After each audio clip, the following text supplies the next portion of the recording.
नव्या वर्षाची सुरुवात पावसानं झालेली आहे। मुंबईसह उपनगरांमध्ये पहाटेपासूनच पावसाच्या सरी बरसत आहेत। ऐन हिवाळ्यामध्ये मुंबईमध्ये पावसाळा सुरू झालाय की काय असं सध्या वाटतंय, कारण जोरदार पाऊस बरसतोय। मुंबईकरांची त्यामुळे तारांबळ उडालेली आहे। अचानक आलेल्या पावसामुळे कामावर जाणाऱ्या आणि काम करणाऱ्या नोकरदारांची तारांबळ उडालेली आहे। तर आज पहाटेपासूनच जोरदार पाऊस होतोय। मध्यम ते हलक्या सरी सध्या मुंबईमध्ये बरसत आहेत आणि नवीन वर्षाचा आजचा पहिला दिवस आहे आणि त्याची सुरुवात मात्र पावसानं झाली आहे।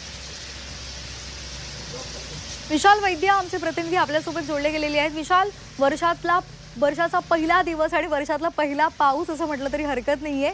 कुठे कुठे सध्या पाऊस होतोय आणि या संदर्भात हवामान खात्यानं काही अंदाज वर्तवलाय का? बरोबर आहे। नवीन वर्षाची जी सुरुवात आहे, पहाट आहे, तीच पावसाने झालेली आहे मुंबईकरांची असं म्हणावं लागेल। एक प्रकारे नवीन वर्षाचं स्वागत जे आहे ते पावसाने झालेलं आहे।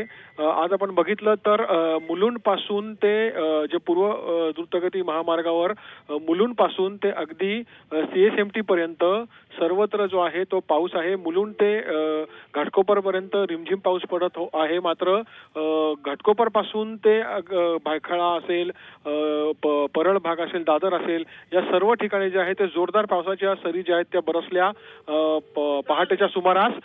एकूणच आपण बघितलं तर याबाबत हवामान खात्याने कोणताही इशारा जो आहे दिला नव्हता। उलट हवामान खात्यानं आज मुंबईचं तापमान जे आहे 2 अंशांनी कमी होईल असा प्रकारे जो आहे अंदाज वर्तवला होता। मात्र हा पाऊस जो आहे अचानक आलेला आहे, याचा अंदाजही हवामान खात्याला होता का, असाच एक प्रकारे आपल्याला प्रश्न इथे पडतोय। आता जर आपण बघितलं तर पाऊस जो आहे हा थांबलेला आहे।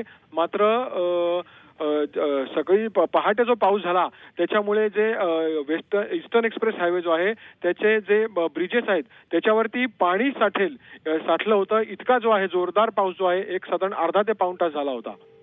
अगदी धन्यवाद दिलेल्या या माहितीसाठी। तर आज मुंबईमध्ये सर्वत्र जोरदार पाऊस झाला। मुंबईसह उपनगरांमध्ये सुद्धा पाऊस बरसत होता। भाईंदर, दहिसर किंवा अंधेरी आणि त्याच्या पुढच्या भागात सुद्धा पावसाच्या सरी बरसताना आज पाहायला मिळाल्या।